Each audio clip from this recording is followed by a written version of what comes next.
Alors donc Martin, c'est ça? Donc tu as grandi à Dieppe, après je crois que tu es parti à Caen pour tes études.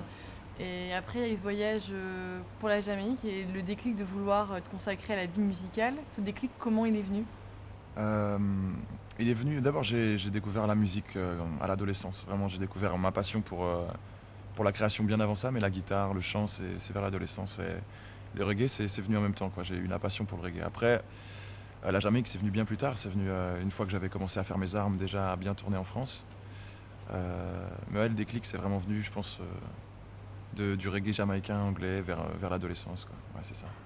Alors depuis, donc il y a eu cet album, beaucoup de papiers dans la presse, on parle de prodiges, potentiel vraiment pour l'avenir, enfin voilà, beaucoup de compliments. Cette nouvelle notoriété, toi, comment tu la vois aujourd'hui? C'est une grande chance. C'est ce que j'ai l'impression que ça fait longtemps que j'en rêve et que ça fait longtemps que. Alors que ça fait pas longtemps du tout. Je pense ma vraie première promesse à moi-même par rapport à la musique, j'ai dû la faire à 17 ans et aujourd'hui j'en ai 23. Ça se passe comme ça, c'est super.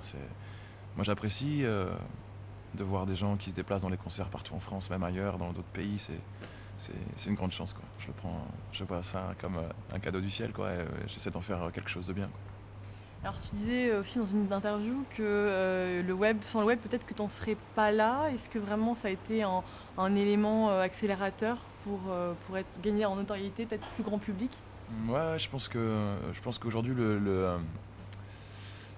Internet, ça permet justement à des gens comme moi et comme beaucoup d'autres qui n'ont pas forcément de contact dans le milieu de la musique et dans ce milieu-là, quoi, ça permet de percer beaucoup plus vite parce que maintenant c'est vraiment le public qui choisit qui il veut voir en concert et qui il veut mettre en haut des affiches parce que c'est eux qui choisissent de regarder la musique et de la faire tourner. Donc vraiment Internet, ça m'a permis d'accéder à tout ça, à ce public-là, à ce public jeune qui est sur Internet voilà, qui soutient la musique. Mhm. On dit que tu changes un petit peu dans le paysage du reggae parce que voilà, t'es pas dans le cliché, on va dire, tes dreads, le cliché qu'on peut avoir, de ceux qui font du reggae. Toi, tu te vois comment aujourd'hui dans cette nouvelle scène du reggae? Est-ce que tu as l'impression vraiment d'être un peu iconoclaste ou finalement tu suis une tradition? Euh, Bah, je sais qu'on a rien inventé. Après, je sais que ma tête choque par rapport à la voix. C'est ce que les gens disent tout le temps. Après, bon, moi, je ne conçois pas ça comme ça parce que c'est ma voix, donc forcément.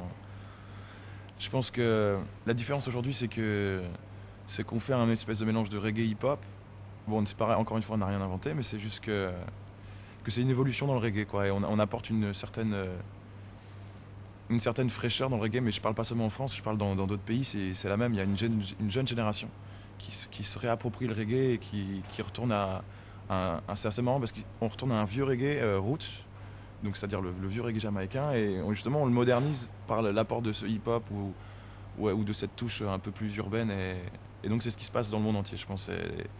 Et moi je m'inscris juste dans cette génération-là de jeunes voilà, qui ont écouté beaucoup de vieux reggae jamaïcains et qui ont envie de le refaire à leur sauce, quoi. Donc tu as grandi à Dieppe. Est-ce qu'il y a un concert dans la région quand tu étais ado qui t'a particulièrement marqué? Est-ce que tu as ce souvenir-là? Un concert à Dieppe, à Rouen ou au Havre peut-être?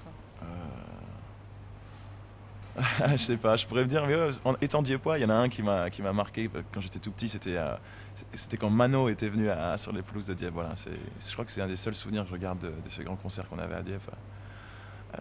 Ouais, je dirais ça.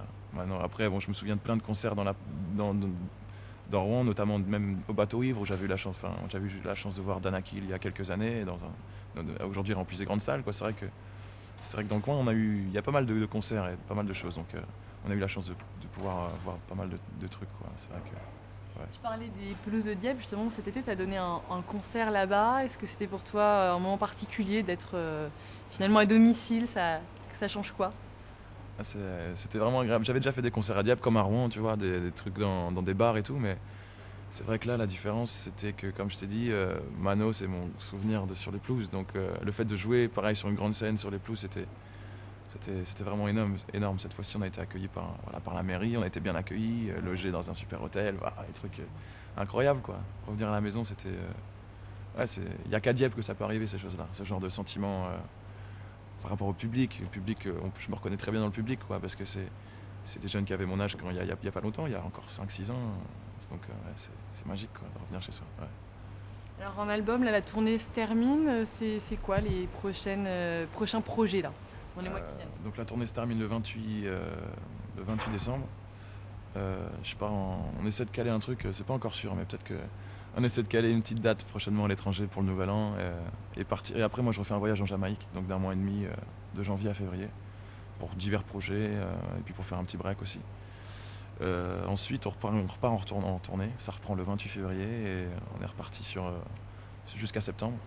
En septembre, j'essaie de sortir un petit projet intermédiaire avec un producteur anglais et sortir mon album en 2015. Voilà. Premier album en 2015, deuxième album en 2015, je veux dire. Voilà. Donc là, ce soir, c'est la dernière date vraiment dans la région. S'il y a des Hauts-Normands qui ont envie de te voir, qui ne peuvent pas venir demain soir, où est-ce qu'ils peuvent aller te voir le plus proche dans les semaines à venir? Paris le 18 décembre. On fait une date au Cabaret Sauvage avec Face Cachée. Et ouais, c'est le plus près de Rouen, j'imagine.